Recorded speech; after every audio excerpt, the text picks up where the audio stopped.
Welcome everybody to uSTADIUM Fantasy Live Week 14 edition, the most pivotal week for some fantasy managers. Some fantasy managers sitting back, going to enjoy some football and not have to worry as they have already clinched a playoff spot. With me, as always, is the Bearish Bomber himself, Stefan Berishaj. I'm your host, Chris. Let's get to cracking some eggs. Stefan, are you ready for week 14?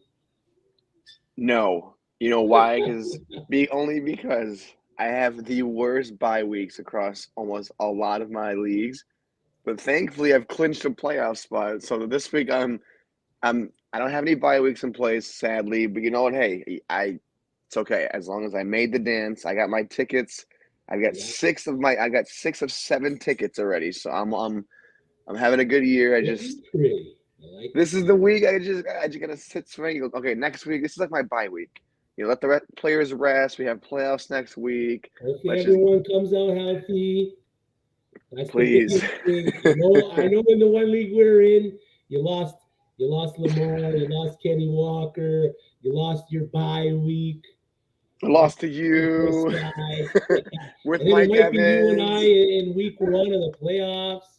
And you're not going to have no Lamar. And you lost Brock Purdy by $3.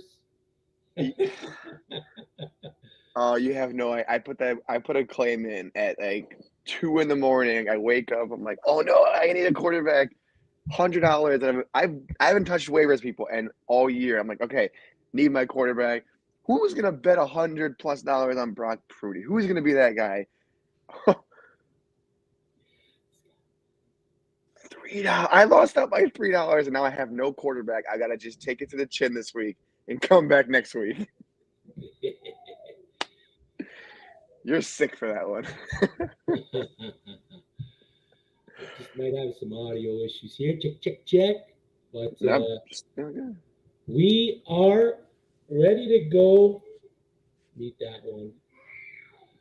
We are ready to go. Some of the outs of the week 14 injury report. We got here for the Jets and the Buffalo Bills. Big game for both teams, especially the Jets. No real fantasy players are out in this game. Everyone should be rolling. Mike White is in. Doesn't really have a good history versus the Bills, but you should see that changing. Weather's always going to be a factor when you're playing up in the Northeast. I'm expecting Garrett Wilson to have another big day. Browns, Amari Cooper, questionable, is expected to play. Hayden Hurst is out. For the Texans, Nico Collins, Brandon Cooks is out. Clean sheet for the Lions and the Vikings. Nice. Everyone seems to be going. There were some questionable signs for Khalif Raymond. If you are in deeper leagues and you're playing Khalif, it looks like he is expected to play. Moving on, Saquon Barkley is a true game time decision with the neck injury. It was reported yesterday that he was 50-50 to play. So if Matt Breida, if you're the Saquon Barkley owner and Matt Breida is on your waivers, you might want to go snag him before we find out the news, because Matt Breida is going to step up and be that running back for the New York Giants. Lamar Jackson out for the Baltimore Ravens. Tyler Huntley stepping up into relief. Trevor Lawrence expected to play. Zay Jones expected to play. Treylon Burks is out for that. In that game, it seems to be Kadarius Toney's out for the Chiefs.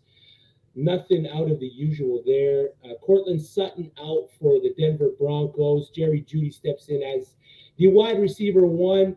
Montreal Johnson is a nice little stash daily play. If you got, gotcha. If you got deeper leagues there, Montreal Johnson could be the guy. Other than that, Kenneth Walker's questionable. DJ Dallas is questionable. It doesn't look like they're playing. DK Metcalf questionable. It looks like he's going to be able to go. Leonard Fournette is good to go here. He's going to be playing on the for the Bucks. He should be dressed ready to go. Jimmy Garoppolo obviously out. They didn't put him on the IR, which is a little suspect there. I'm not too sure Yeah, what happened with that. Other than that, for injuries, it looks like there's no. Oh, Jacoby Myers is out. That's a big one. If you got David Jacoby Harris. Myers, Damian Harris doubtful, most likely not playing. Rondale Moore out for the Cards, and I think that's it. Steph, I'm just going to step away for a second to check my microphone. I seem to be having some issues with my mic. If you Yeah, want to go ahead, brother. yeah. Listen, guys. I know it's been a rough week 14. I know it's been it's been a rough season, but guys like Kadarius Tony, guys like Rondell Moore are just guys that are starting to be a pain in our butts. You don't want to have guys like that. So when Chris comes back, I'm going to ask him the same question. I don't know if there are guys that you are looking for in the waiver wire. If there's someone out there that you think is like the Ben Skoranek, like I said last year, when you're starting guys on teams that are depleted, oh, you sound a lot better already just by the air quality in the house. Oh wow, yeah, that's a way better. Yeah, for some reason it went default to my my laptop mic. So Mine does it figured all it the out. time. Yeah, we figured it out. We got it going. So big week 14. If you got any questions, make sure you're dropping them in below and we'll pop them up, answer your week 14 questions. All your start sits. If you got last minute trades going down, make sure you're popping them in there. We are ready to go. Some big games this week. I like a lot of what's going on. The Lions and Vikings should produce some fantasy week winners. So if you got Lions or Minnesota Vikings players on your squad, you're starting them. It's the return of DeAndre Swift for fantasy managers. He's been putting up big points over the past few weeks there. So DeAndre Swift's a guy that you're going to want to be playing in your lineups. Stefan, is there any games that you're looking forward to in terms of fantasy producers? Honestly, I feel like it's deja vu. What were we just talking about this like 3 weeks ago when the Vikings and the Lions played each other? And I Yeah. told you it was gonna be a shootout. Yes, I was sir. wrong because it wasn't as much as a shootout. But this time, I think honestly, it's the Lions game. You got the return of DeAndre Swift, the guy who everyone has highly coveted as a high draft pick, and it's ugly, but now it's gonna work. Now this is the Andre Swift that you wanted from the past 6 weeks. You got Justin Jefferson, Adam Thielen, Hawkins. Hawkinson's first game back in Detroit. I love the mirror revenge game. I mean, his stat line's only 49 and a half yards, and I really feel like he's going to have at least over 60 and a touchdown. Kirk Cousins, Jared Goff, now also named the starter for 2023. So the guy has been balling. He's also been one of the highest quarterbacks. I mean, I know he's not the sexiest name either, but Jared Goff, Kirk Cousins, great guys to have on quarterback or quarterbacks to have on your teams, especially going forward with easy schedule. And the Lions are usually going to be down in a game. So it's this Lions and Vikings game. Every single defense of the Vikings, Jefferson, Thielen, Hawkinson, Kirk Cousins, DeAndre Swift, Jamal Williams, DJ Chark is a sneaky name, and Amon-Ra St. Brown. Like, it's almost 9 players I can name right there that are just going to be on like, Balling. yeah, and almost on 80% of teams, I can guarantee you're going to have most Yeah. of these guys. So that's the one. And then also it's the Bucks and the Niners game. I know it's the Bucks. Oh God, but like I just want to see what Brock Purdy does, and is if that team is like a staple of their defense or their offense. Mm-hmm. Mm-hmm. So those are the two ones I'm looking forward to on the early slates. But the Miami game also, that's going to be a one I'm hoping for fireworks. Yeah, that's going to be a big one. Are you dropping down any of the 49ers wide receivers? Debo Samuel, Brandon Ayuk. Do you expect George Kittle to be more of a pass blocking tight end over a tight end that's trying to move the chains To be in order honest, to protect Brock Purdy? Because, yeah, Brock right. Purdy had a good game last week. He had a decent game, but now that a team is going to be able to game plan on him, they got film on him, they're going to know what he's going to be able to try to accomplish there for the San Francisco 49ers. The Bucks might move into a spot where they're trying to force him to pass to create those issues. So I can see a spot where George Kittle becomes more of a blocking tight end over a guy that's catching the ball, and that ultimately is going to peg down both Brandon Ayuk and Debo Samuel. Are you moving those guys down in any of your rankings for the week? Honestly, it's going to be more Ayuk than it would be Debo because, of course, at the end of the day, as a new starter on a new team, on a new like system, you want to sit there and be comfortable with the guys you know are good. Ayuk is Yeah. good; he is good. Yeah. But if you looked at the quarterback play with Ayuk and other guys, he wasn't as productive as he was with Jimmy G. So I look at it, and I'm like, Debo Samuel is Debo. He's a stud. He's like a guy that you start regardless. And if you need help, if you're in that situation, go to the guy. Yeah. But George Kittle, I think, has the best potential to have the most success in the offense now because a tight end is like a struggling quarterback, a rookie quarterback. A bad quarterback's best friend is a good tight end.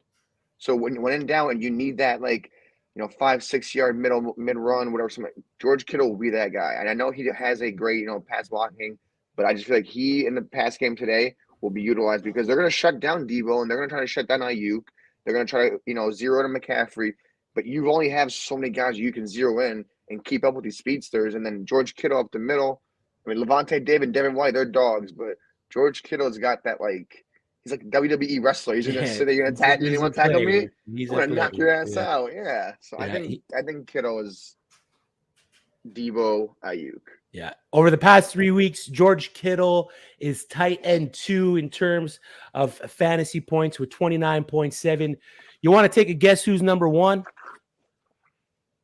over the past 3 weeks? It's not Kelsey. It's Travis Kelce. Oh, see, Travis Kelce over the past 3 weeks, 51.8 fantasy points. George Kittle over the past 3 weeks, 29.7 fantasy points. It's just not fair if you have Travis Kelce. I mentioned it on Twitter.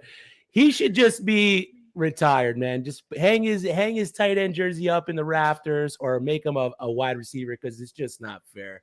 He has off games and he's still producing at double the rate the next guy there. So, but under him it goes George Kittle, Pat Freiermuth, Austin Hooper, and Mark Andrews.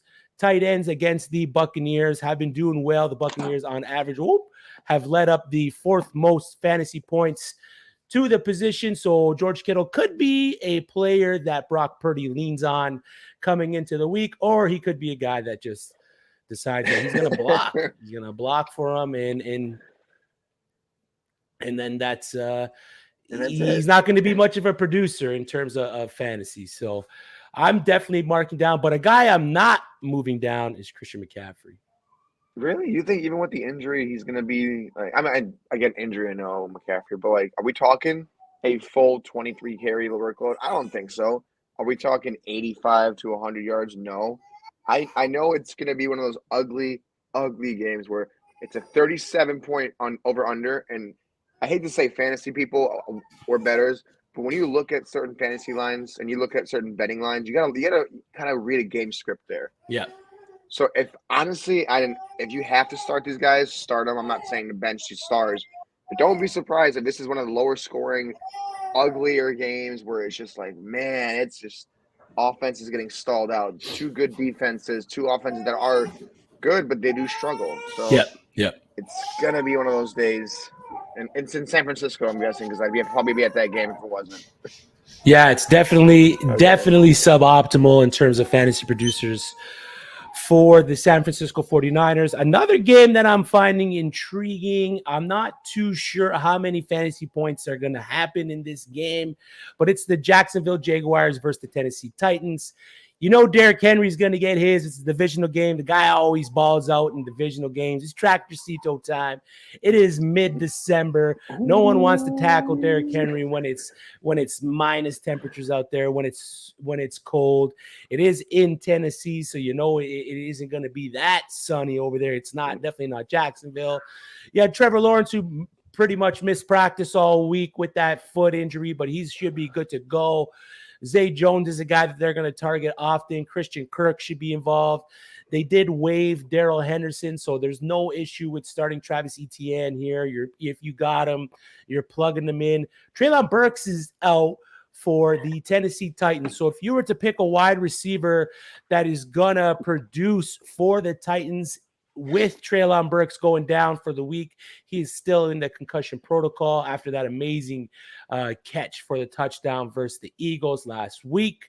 Who's the guy that you're starting in that Tennessee Titans wide receiver room. You got Robert Woods, you got Westbrook Ikine, you got maybe Austin Hooper you're putting in there. The other tight end, Chico Okuwuna. I'm not even gonna pronounce you were that good at that name. kind of stuff. I was gonna attempt it, but is there a guy that you can see step up and be a fantasy producer week 14 for guys that are maybe looking to squeak into the playoffs? They were looking for a guy that's gonna produce, double-digit points, maybe finish as a back-end wide receiver one. Do you see a guy in that Titans wide receiver room that can do that? I'm gonna tell you right now, if you're desperate and you're going to this Titans game for help on receiving, listen, I've seen this Titans offense.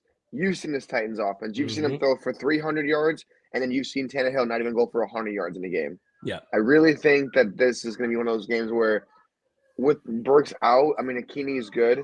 You got Robert Woods whenever he wants to show up. Hey, does a tree make sound if it falls in the woods and no one hears it? No. Robert Woods hasn't made any noise, and we're all here to watch it. So the second we say nothing about Robert Woods and no one listens to him, he's going to make all the noise in the world. Yeah. I just don't trust it. The receivers, the tight ends, it's like a crapshoot. It's like, all right, well, you want to pick this no name who just had a big game last week, or you want to go Austin Hooper, or you want to go this Nikini Westbrook. Honestly, I think they just run through Derrick Henry. I wouldn't be surprised if Tannehill doesn't even throw it more than 25 times. Yeah. I would just give Derrick Henry, like you said, give him the ball. It's December. It's cold. Get the tractor running. Get the man on the move. It's just like the Houston week. If he plays Jacksonville or the Texans, you start Derrick Henry, and that is it. He will get you enough points to supply you your RB1 and RB2.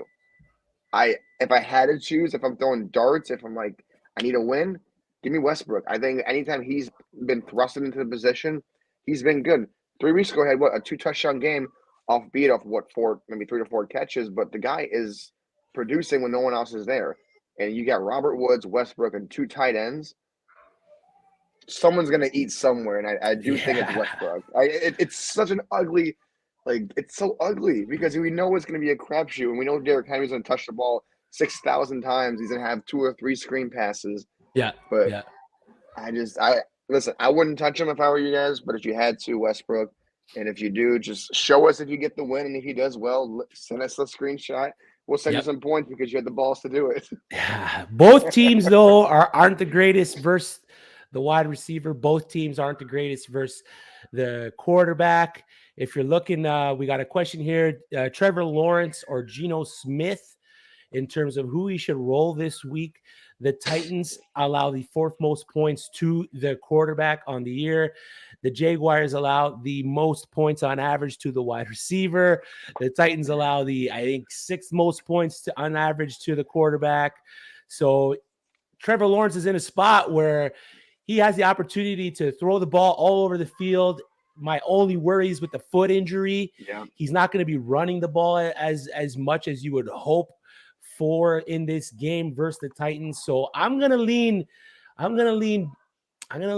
Trevor Lawrence here, only because I don't see the game script for Seattle, Carolina being heavily involved, heavily favored to get a ton of points, whereas Jacksonville and Tennessee could be a potential shootout with how bad the back end of those defenses are. So I'm okay starting Lawrence. I'm also okay starting Geno. I'm in one league a super flex league where I'm starting both. They're both my QBs. Yeah, 6 straight games, 2+ touchdowns, 3,195 passing yards. This is all career highs for the guy. Yep. Pete Carroll, whatever you're doing, you got rid of Russell Wilson. I thought you were a freaking imbecile. I thought this guy was an idiot, but he is proving that he is an NFL coach, and man, oh man, Geno Smith, I love that. That's one of my favorite storylines of the year, honestly. I can't believe he's doing this good. And then the whole Trevor Lawrence thing. Aren't you scared of that injury at all, or is it just like one of those he tweaked it, but he's fine? Because I'm scared that it comes back and then he has to be removed from the game.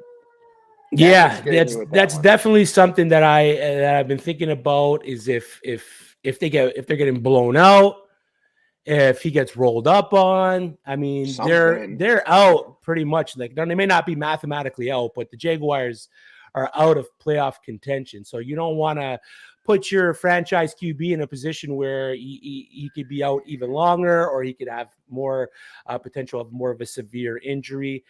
From weeks 10 to 13, Geno Smith is averaging 21.2 fantasy points. He's the QB 12 in that span, and Trevor Lawrence right behind him. He's QB 14 in that span, 20.8 fantasy points. So they're neck and neck, almost the same guy in terms of fantasy producer. So, but if I'm picking one, I'm going with the guy who's facing the team with the against the worst backfield in terms of DBs, and that's Trevor Lawrence there.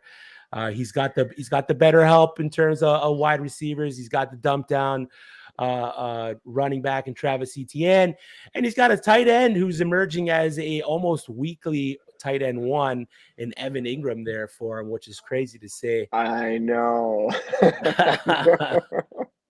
You never see Evan Ingram in that light. In a few years, all of a sudden, he's playing in a decent system, and he is a tight end one.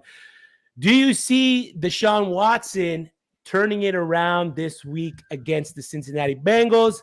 I projected 22 pass attempts last week, and he hit exactly 22 pass attempts. Guru. Last week, you were saying, you got to start him. And I was just like, I don't know if this is the week you're starting Deshaun Watson. I mean, the game's got to slow down for him a bit. He's got to get the chemistry with his receivers. It's just the Bengals never really can find a way to beat the Browns. The Browns always seem to do it. Amari Cooper questionable all week. Is this a week where you're plugging in Deshaun Watson? Are you comfortable playing Deshaun Watson after seeing what happened last week? You set me up, I swear. It's like I've never seen someone keep the receipt so heavy. But no, I think it's the first game jitters. I should have known better as a football guy, as a fantasy analyst. You got to know, like, your first game in 2 years, you're not going to go out and freaking sling the rock.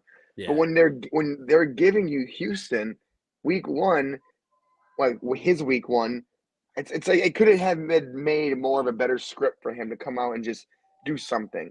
With Amari Cooper being questionable, it does kind of hinder my thought, but I'm going to have to keep riding the train a little bit at least. At least give me another week with him. I think, the system, the first hit jitters, you got that hit. You got that nice little pocket presence that he had last week.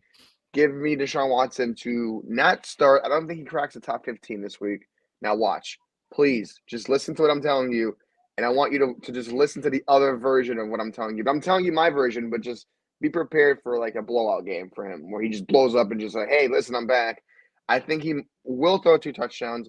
I think it's going to be a nice Nick Chubb day as well. I think they're going to run through him more because last week, the reason that they didn't score more or they weren't more productive, they didn't run Nick Chubb nearly as much as they should have. Yeah. It was such a sloppy game, and I know the defense scored twice, so that's good.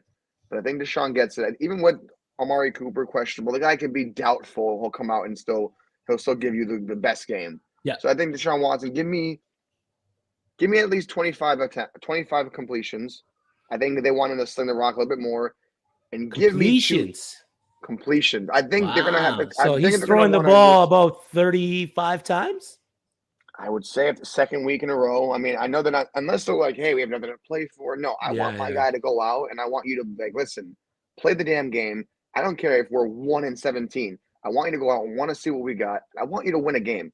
Get that, like, because I know he's sitting there like, I need to win a game. I need to win a game, but do well. My defense can't score 2 touchdowns for me, and I'm okay with the win. Nick Chubb can't get under like 75, 80 yards rushing and be okay with it. That's not this Browns team, and that's why they've lost a lot of games, because then damn well just put Jacoby Brissett back in, let Deshaun Watson bench the rest of the season because there's no reason to play him. So if you're going to play him, you expect him to come out and at least like, hey, show me what you got. Show me why we signed you. And I think he should come out against the Bengals. Like you said, they've had a great string of lucky games, a good football against them. And it's cold. Go out there, sling the rock, and show them why you are Deshaun Watson, and show them why you'll win people fantasy championships in the next few weeks. Yep. I, for one, don't have the stones to play him this week. The Bengals are allowing opposing quarterbacks to average about 13.8 fantasy points on the year. Only 2 quarterbacks have scored over 17 points against the Cincinnati Bengals, and that is a guy you mentioned in Jacoby Brissett and Patrick Mahomes. Patrick Mahomes. Okay, Yeah, I knew the second only one. 2 QBs to score over 17 points. Every other QB has struggled against the Cincinnati Bengals, so it's not looking good. Quarterbacks are averaging about 224 yards and 0.9 passing TDs. I'm hoping Deshaun Watson can use his legs a little bit more in terms of fantasy production, but I'm not trusting him. I don't think he's going to throw the ball 35 times. I'm projecting him to throw the ball around the same, about 22 to 25 times, which would put him at about 17 completions. So he's sitting at about 200 yards. He always has a possibility of getting a touchdown. David Njoku's back this week. That's a guy he didn't have last week. No. Donovan Peoples-Jones, though, is the wide receiver for me to start in the room over Amari Cooper. If you got Donovan Peoples-Jones, that's a guy that you might consider thrusting into your lineup if you're chasing points because the usage is there for DPJ. Christian Darrisaw is out. Fat Golf R. Hi, guys. In my super flex spot, should I play Mike White versus the Buffalo Bills or Sam Darnold versus the Seattle Seahawks? Whoa, Sam Darnold. Sam Darnold versus the Seahawks is a decent matchup. We saw him roll for a TD last week.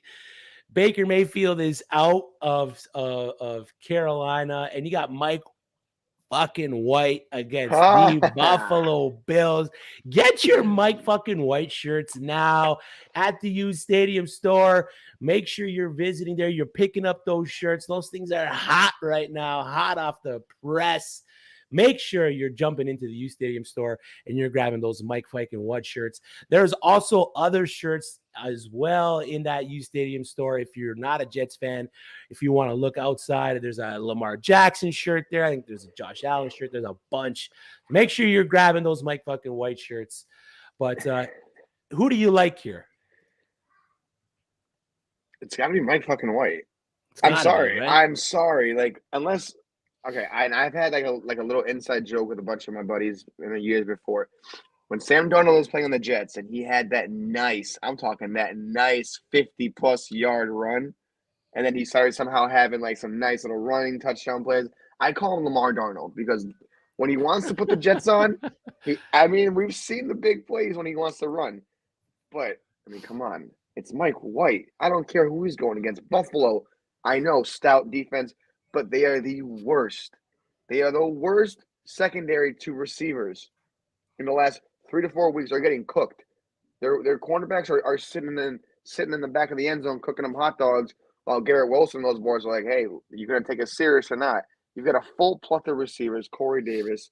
You've got Garrett Wilson, which is my right now rookie of the year. And then you've got Elijah Moore and Denzel Mims. You got Conklin. You got Zonovan White, the rebirth of like a lesser version of freaking Breece Hall. Like this kid's a stud, and you were right. You hit that on that, like right on the head. You were like, you got to get Zonovan White. And I'm like, no, why? What do you mean? Man, that kid is a stud. And I think Mike White goes in, and he goes, listen, I know I'm supposed to. They know they're supposed to lose this game. Did the coin tell them that they're going to win this game, or is the coin telling them they're going to lose this game? I think the coin is over, but I'm pretty sure the coin predicted a dub. Yeah, the coin ended in the Chicago game because they had him losing to the Bears, but Mike White came in, and I don't think the coin predicted Mike White. That was the issue. Okay. Well, I think the coin better predict that. I think, honestly, I wouldn't be surprised if they go in this game and they keep it close. It's a 10-point spread, which means they think Buffalo's just going to roll them. But Mike White's going to come in there and like, do you not know who I am? I'm Mike fucking White. I'm going to throw dots. Yeah. Sam Darnold, on the other hand, I don't trust it. Seattle. Sam Darnold's trash. Carolina's trash. They're good. They're hanging in there, but like it's not. Don't expect anything. Donta Foreman, I feel like they're just going to pound the rock with him. It's Sam fucking White. That's it. Or Mike White, not Sam White. Mike White. You combine them both. They're almost See, the there same you guy. go. But yeah, I mean, I'm good with starting. I'm good with starting Darnold. I almost said Sam White. Mike White has been the greatest against the Buffalo Bills. The Bills have always found a way to shut him down in their previous matchups. Sam Darnold does have the better matchup in terms of again going against the Seattle Seahawks. The Bills have been shutting down opposing QBs. Only a few have squeaked by with some decent performances. But that team, that galvanization behind Mike White, Garrett Wilson, these guys, they're all trying harder to help him succeed. Is not a bad thing to attach your fantasy team's wagon to if you're trying to steal a win. They could both end up in the same spot on the year, mid QB2s, low end QB2s. But I'm good rolling Darnold. But if you want to chase some points, if you want to chase the hype, Mike White might be the way to go. But good luck. Right? Good luck. There's no reason for this game to not be a shootout. Like I'm guessing like 25 at least minimum from the Bills, and I'm thinking 21 at least from the Jets. There's no way the Jets roll over and just get steamrolled like 35-10. It's got to be a good game in New York. Yeah. Oh yeah. Ryan Potts, do you think our Lord and Savior Tyler Huntley is startable in 8, 10, or 12 team leagues? Or should he only be played in 2 QB/superflex leagues? 8 or 10 team leagues, I'm probably not plugging them in. There's, I got 8 to 10 other QBs that I would start ahead of Tyler Huntley. 12 team leagues, I might consider it. It might be a good spot to start Tyler Huntley. We know what he can produce. Last season, he came in and he played decent with Lamar Jackson going down. My only worry with him is the wide receiver room. There's no real guy that's going to come in and help him out like a Garrett Wilson's going to help out a Mike White, like an Elijah Moore is going to help out a Mike White. Tyler Huntley doesn't have that. He's got Mark Andrews, and then he's got guys. He's got some guys that are going to stretch the field, but he doesn't really have any guys that are going to create that big separation for you. And that's what you're looking for when you have a guy like Tyler Huntley, when you have a guy like Mike White, when you have a guy like Brock Purdy that come in relief. You're looking for those guys, wide receiver-wise, that can create that separation. So the window's not as tight for these quarterbacks to have to fit that ball. Like the windows are always tight in the NFL, but when you got a guy like Tyreek Hill, whose average target separation is about 2 yards, and you got a guy like Drake London, whose average target separation is 1.24 yards. That little bit of distance, the game of inches, which is the NFL, that little bit of distance is going to help your QB. So Mike White, he's got the guys that are going to create the distance. Tyler Huntley, not so much. He's got the guys that are going to stretch the field. Devin Duvernay, Deshaun Jackson, guys that are going to beat you, get behind your DBs. It's just, can he get the ball out there in time? Is he going to have the time to get the ball out there to get it to those guys? So 8 to 10 team leagues, I don't think I'm risking starting Tyler Huntley unless other teams are hoarding quarterbacks and you have to absolutely start Tyler Huntley. But 12 team leagues, I might be a little intrigued to start him against the Pittsburgh Steelers, who aren't that great against the quarterback. Quarterbacks are averaging 20.5 fantasy points for against the Steelers. That is QB1s. They're producing QB1s opposing. But again, it's all about who he's throwing the ball to. Those are going to be the guys that are going to ultimately get him fantasy points. When you got guys like TJ Watt and Hayward, you got Minkah Fitzpatrick back there just ball hawking. It's going to be tough for him. It's going to be tough for Tyler Huntley. Are you comfortable starting Tyler Huntley outside of 2 QB and Superflex leagues? So that was actually going to lead into a question of mine for you, because I do actually have this situation. So I have Justin Fields, and of course, it's Bymageddon for guys like, some of the big studs. Now, you know who my backup is. You know the guy, I love him. You know he's my boy.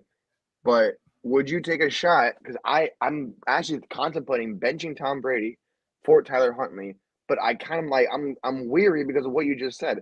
They have no true targets. I'm better off just going, I think, with Brady over Huntley because he has the receivers, he has the team.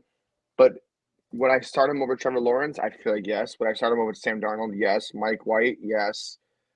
Geno Smith? I don't think so.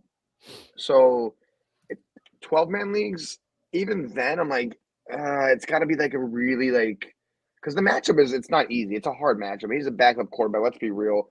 And the backup quarterback, last time we watched this, actually, this exact same thing went down where Huntley comes in against the Steelers and the Steelers blew that, or the Ravens blew it and they went for 2 points. And then, of course, they lost the game. But then again, Mark Andrews was eating. So I like Huntley. He's not Lamar Jackson. He does actually have like the same play style as Lamar Jackson. It's just like you said, I don't trust it. I can't sit there and go behind a guy who has no receiver one and goes to his tight end for everything, which is not the worst thing. But I need that security blanket. And honestly, Huntley does not make me feel secure, especially going against TJ Watt, Minka Fitzpatrick, and what I think could be one of the lowest scoring games of the week is this Baltimore Steelers game. Kenny Pickett's not a gunslinger. They're already struggling to score over 21 points, and the Ravens. Lamar Jackson's good, but he'll score you points. And Tyler Huntley would just, I feel like, be conservative. He'll run with it when he has to, but I only would start him in 2 quarterback flex leagues. I don't think 8, 10, I would never even think about it. 8-man league, wouldn't think about it. 12-man, if you're desperate and you have a terrible matchup, Trevor Lawrence, Mike White, Daniel Jones, Brock Purdy are the guys Oh. I think I would start over. Tyler Huntley. I don't trust it. Mr. Irrelevant becomes Mr. Relevant. Love to see it. Has that ever happened though? Has Mr. Irrelevant been this relevant? Yeah, I think so. I was reading a post on the last Mr. Irrelevant picks, and some of them have been pretty fortunate in their careers. Jeb Armstrong, Rashad White, or Travis Homer in the flex standard league.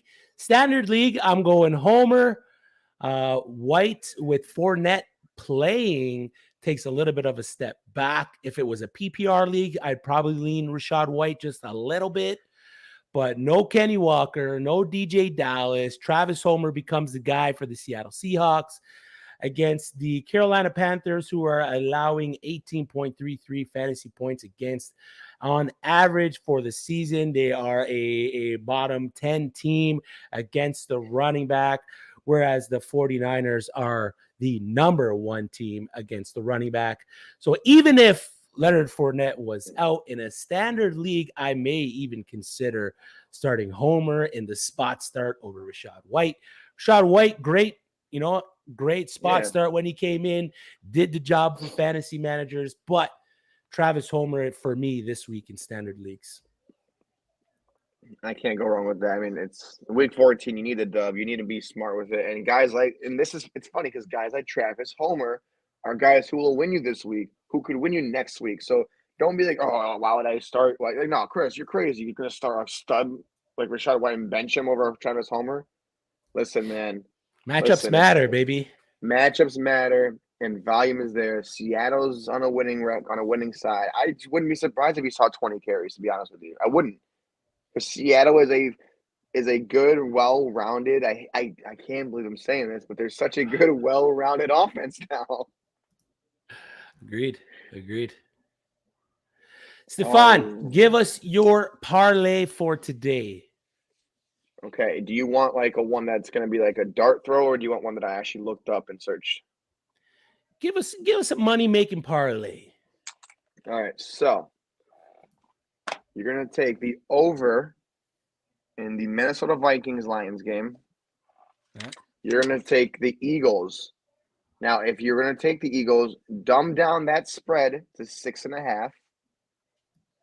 So over in the Lions game, 6.5 for the Eagles. There was the Cleveland and Cincinnati game where I think Cincinnati comes back and go, listen, Halloween was good and all, but we're getting the revenge game back. Deshaun Watson will be there, but I think Joe Burrow and those guys are smoking hot. Jamar Chase is back 100%. Give me the Cincinnati Bengals money line. And you want the kicker? You want the one that I think is going to be a shootout? Always. Give me the Chargers Miami Dolphins game over. No, what is it? 52.5, right?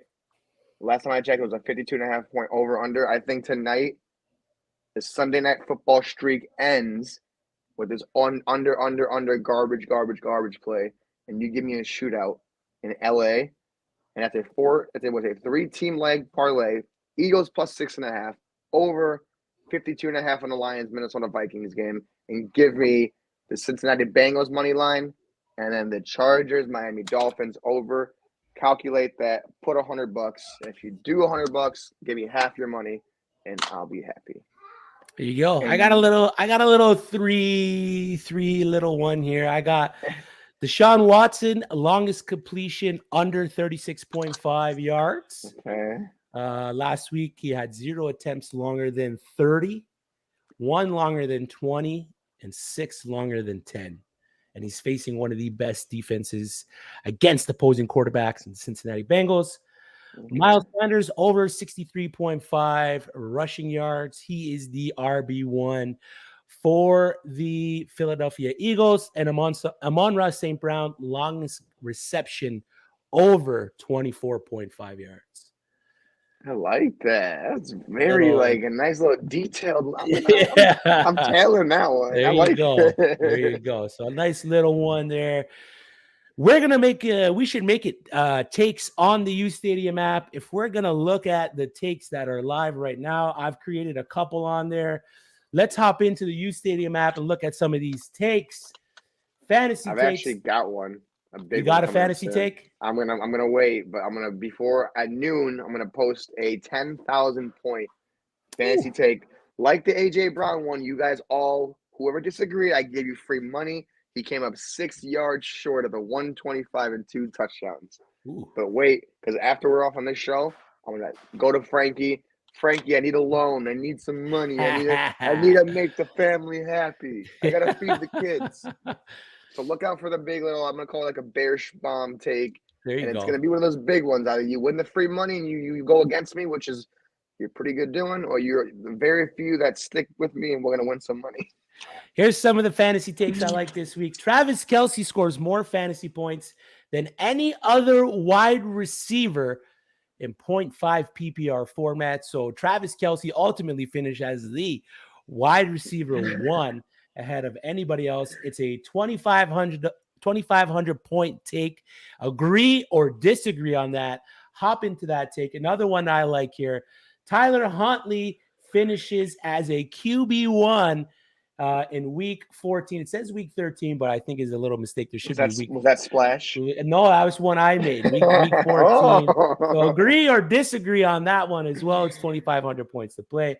Another one here. Geno Smith, CeeDee Lamb, James Conner, and Travis Kelce outscore Dak Prescott, Nick Chubb, Christian Kirk, and Mark Andrews. You like a side there over? You like one of those sides better than the other? Nick Chubb side. Nick Chubb side. I like that side a little bit better. Yeah, and then there's a lot of NFL game day ones here. Russell Wilson, Brock Purdy, Davis Mills combined for 750 passing yards and 6 passing TDs for week 14. Do you think that's doable? Do you think so you said Purdy, Russell Wilson, Brock Purdy, and Davis Mills combined for 750 passing yards and 6 TDs? So that's about 2 TDs each, passing TDs. And you're looking at about 250 passing yards. So okay, so give me though Purdy and Mills for at least 320 yards each, giving me 3 touchdowns between them, and give me Russell Wilson for under a touchdown and under 120 yards. That's how I see that going. No, not really. I'm kidding. I was just like that's the way that the Russell Wilson train's going. So I would take the under, I think, on that one. I mean, I can't believe the Denver Broncos are so bad that they got the Chiefs flexed. Yeah, they got the Chiefs flexed out of a primetime game. That's how bad the Denver Broncos are. Who's more mad then? Are you more mad if you're the Denver Broncos fans or the Kansas City Chiefs? Like, you gotta come on. You gotta be pretty upset if you're a Chiefs fan right there. You get to watch your team in prime time, probably dismantle the Denver Broncos, who have a great defense. Like, don't That's all they have. Don't get it twisted. But I mean, you're flexing probably the NFL's, next or right now big quarterback, the guy, the Mr. Showtime in Patrick Mahomes. That's how bad the Denver Broncos are. They That's didn't want to how do bad. this. That's how bad the Denver Broncos are. Legacy, Kirk or Goff? Also, Etienne, Swift or Evans. Pick one. Kirk or Goff? I mean, the Detroit Lions are the worst team against opposing quarterbacks. So Christian Kirk has all the opportunity to finish as the QB1. Wait, no. Kirk Cousins. Oh, I sorry, didn't know Kirk Cousins. Yes. Like Christian Kirk Cousins. Yeah. Oh, mixed up with the names today. Kirk Cousins or Jared Goff. Both guys have ample opportunity to create some big points for their teams. Do you like one over the other?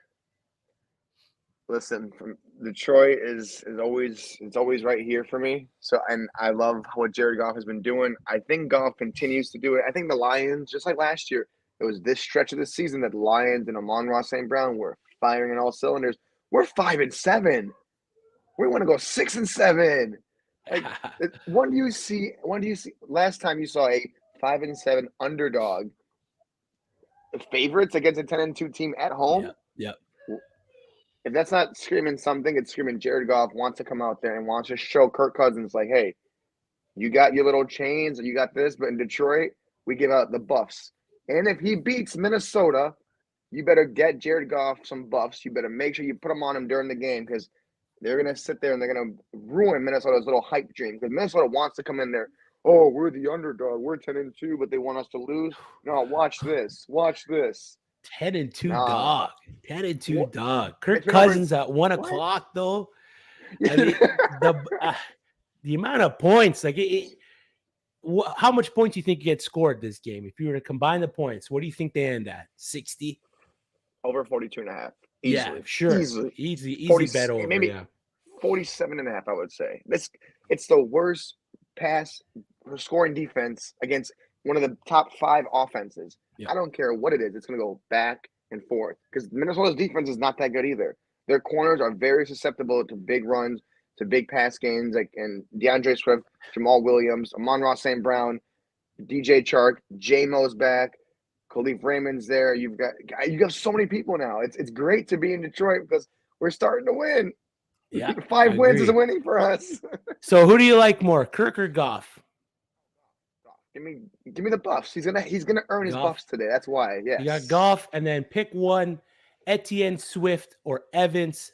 I'm gonna roll Swift here. Mike Evans, right? I'm guessing. Yeah. I'm gonna roll Swift. Yeah. Swift's been on a heater. More carries recently. Involved in the passing game. Give me Swift. As much as I like Etienne there, I don't like the spot start. I don't like his matchup versus the Titans. Give me Swift versus the Vikings. Is Etienne? Is it safe to say he's a bust?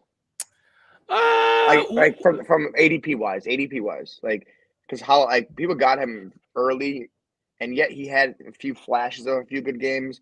But if I'm looking at his stat log, his stat sheets, like was he really worth that high of a draft pick? Because I don't know, man. He's had that one game, and then ever since then, it's just been just a toss up. I feel like next year is the year he finally settles in to be what we want him to be. Yeah, but I have not been happy with what he's been giving us. He started slow. He had that good stretch between weeks 5 and weeks 9 where he was averaging about 18 points. He was a consistent RB1. Since then, he's hit 880, 0.3 the game versus Baltimore where he got injured, and then versus Detroit 610. So the points haven't been there, making him a bust. I mean, you probably draft him as a RB2. And that's right. That's right around where he is right now. He's RB19 in 0.5 PPR leagues. So I would say he's hitting where his ADP put him at. I'm not ready to call him a bust because if you drafted him as an RB1, then yeah, he's busting for you, right? You drafted him as a mid RB2. That's right around where he's playing. He's not a weekly winner like a guy like you drafted Josh Jacobs as an RB2. Yeah. Josh Jacobs is a weekly winner. He's a guy that's always going to be at the top of the RB1 charts. No matter what the Raiders do, Josh Jacobs is a part of that team's game script. He is going to be consistently called upon to move that offense, because we saw, I mean, Derek Carr letting people down this past week. I mean, most leagues he's probably scored 4 points. I started him in one league. He scored me 0 points, 0.52. So letting people down. But Josh Jacobs has been probably one of the most consistent running backs on the year. That guy who's playing above his ADP. Travis Etienne probably playing right about where you drafted him. So he does have those weeks where he scored 20 plus points that are kind of inflating his average. You dumb those down to his average, he's probably a low end RB2. And then in that case, you could say, yeah, he's a bust based on where you drafted him. Doesn't have a favorable schedule either heading into the playoffs, so not a guy that you want to lean on. So there it is. Start Goff, start DeAndre Swift. What do you guys think of Chick this week? For tight end for the Tennessee Titans. I'm not concerned. I think it's a trap. Okay, so this morning or last night, I'm looking at Prize Picks, I'm looking at FanDuel, I'm looking at DraftKings, and I'm looking at another sports book. And the reason I do these is when I come on the show today, I want to see what I look at the fantasy stuff and I look at what the bettors are thinking. Why did they go from 23.5 for him to 34.5 overnight? I don't think 35 pass yards or receiving yards. I don't know if it's just going to be like one of those games where you start him and he doesn't get you anything. It's such a tricky guy to start because everyone NFL Network saying to start him. ESPN's was saying, Matthew Berry is saying to start him. Like, is this guy gonna trap you guys in a Week 14 matchup where you need a tight end to put up good points? And he does nothing, and Austin Hooper sees most of the work. I don't trust it. You're more of like the, technical guy. I'd rather go somewhere else. If I didn't have to, I wouldn't touch it. But if he does, great, good for him. If not, I'm glad I dodged the bullet.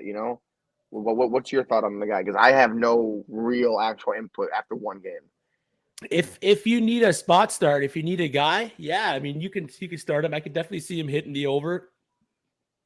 With no Burks there, no real other threat in the passing game for the Tennessee Titans. He's coming off his highest snap and route percentage on the year. He's first in tight ends in yards per reception, I think it is. I'm seeing at a 2.71. So he's definitely a guy that they're looking for in the middle of the field, down the field a bit. He's the fifth highest rated tight end according to PFF.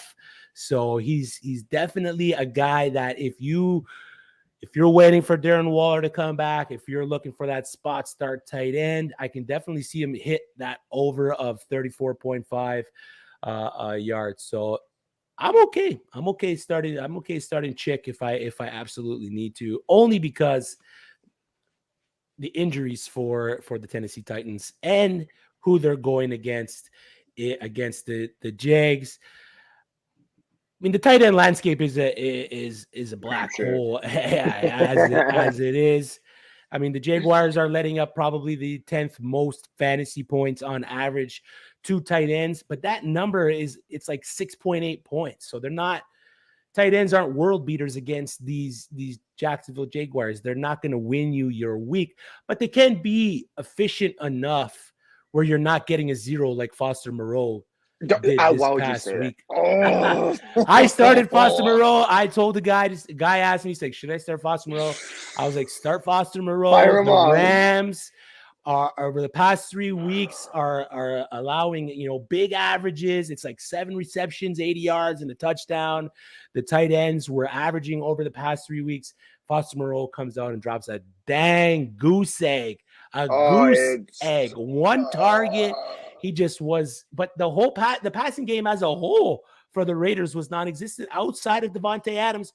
And Devontae Adams, if you're playing in a 0.5 PPR league, Devontae Adams got you sub 10 points. So he didn't even come out and have a big game for you either. So it's predicting tight ends on a weekly basis has been one of the hardest things for me this year. I base a lot of my analysis on trends and percentages and numbers and everything like that. And then you have a guy like Foster Moreau who's supposed to be in a good spot start versus the Rams, short week. You think that they're going to rely heavily on the guy, and he just comes out and gives you a fat zero. And that's been tight ends this year. So, yes, I can see a spot based on the trends of the Jacksonville Jaguars, based on Chick's usage over the past little bit here. But he could come out again and he can drop a zero. He can drop a zero because that's what tight ends have been this year. Does Foster Moreau warrant a drop now? Are you scared? Yes. I had him. I have him just because I need Dallas Goedert back next week. Mm-hmm. Am I trashing this bozo? Yes. It's because of McDaniels. It's McDaniels and Darren Waller's, I think, expected back next week. So I've never been more disappointed in. Like, I had a lineup this week. This is my buy again. I can tell people week 14. If you haven't clinched, I hope you guys win. If you have clinched and you're going through like an Aaron Jones, Kamara, Justin Fields bye week, that 0 from Foster Moreau hurt, and that 4 points from Kyron Williams hurts even more. Yeah, I thought. Well, I mean, if you're starting Kyron Williams, you deserve paid to you. If you're starting, is there give me your top ones at each position? Call it right now. QB1, RB1, wide receiver 1, tight end 1. I mean, we probably don't even got to predict the tight end 1. I think that's, you can just say Travis Kelce. But if you think there's a guy that can maybe dethrone Travis Kelce this week, give it to me.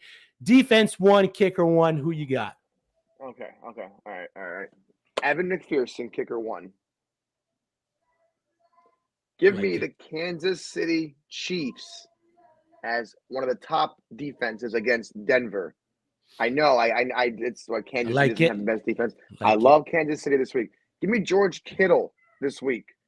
Brock Purdy needs that security blanket. He needs one of those rumbling, tumbling, stumbling, I'm gonna knock your ass out kind of game from George Kittle.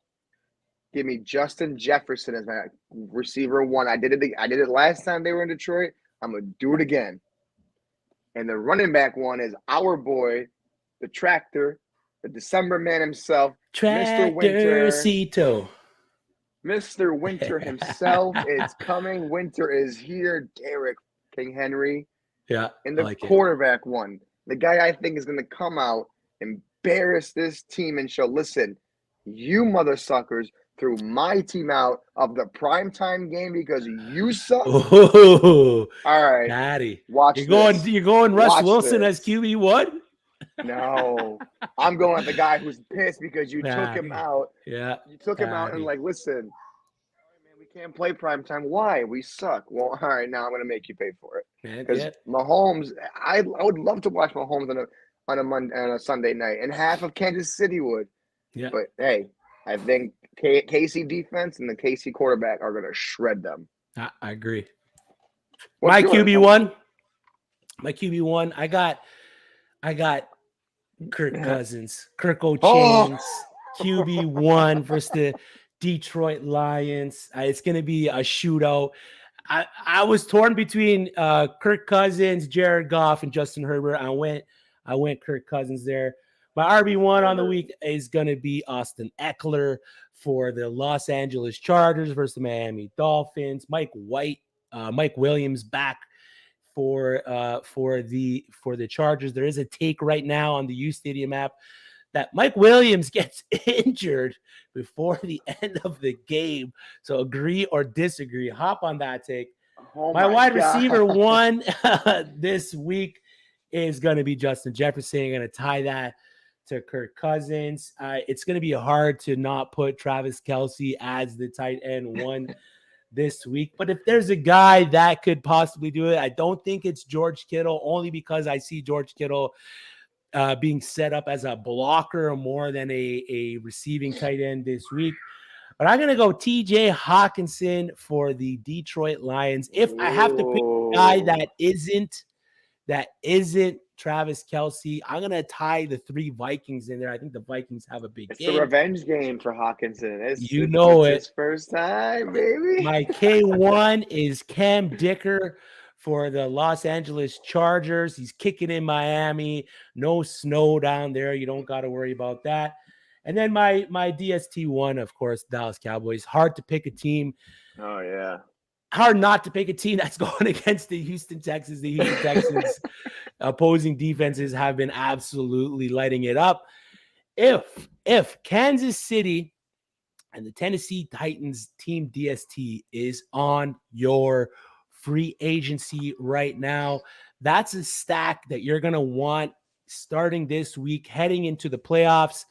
Kansas City's got Denver this week, Houston next week, so week 1 of the fantasy playoffs, and the Tennessee Titans have Houston week 16. So that is huge. If those guys are on your waivers or they are free agents, stash the Tennessee Titans, pick up the Kansas City DST, because those 2 teams right there could be league winners. And Stefan, week 14 is here. We are ready to go. Of course, we were brought to you guys by the uSTADIUM app, so make sure you're downloading that app. The links are in the bio, in the description. I'm your host, Chris, and with me, as always, is the man, the myth, the pretension, Stefan Berschmans. Let them know where they can find you, big guy.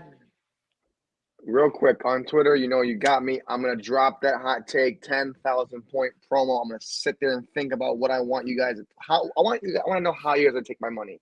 So I'm going to plot it out. I'm going to go on my Twitter. You see it on Twitter. It'll be there. Look for it. Chris, I'm going to be in the playoffs. I will come back for you. I will get my dub. And next week on the first ever playoff edition of our show, it's going to be here, week 15. Ooh, I'm going to come with some fire. I'm going to make sure that heat is boiling. The fireplace is running because I'm going to be there. And I know y'all see you there too, and we'll meet. I think it's me and you week 1 of the playoffs, brother. You better hope Lamar comes back.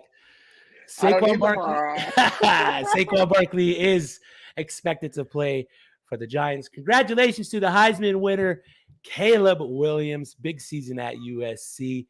That's it for us today. Enjoy the week. Good luck in your matchups, and we'll see you guys for the playoffs.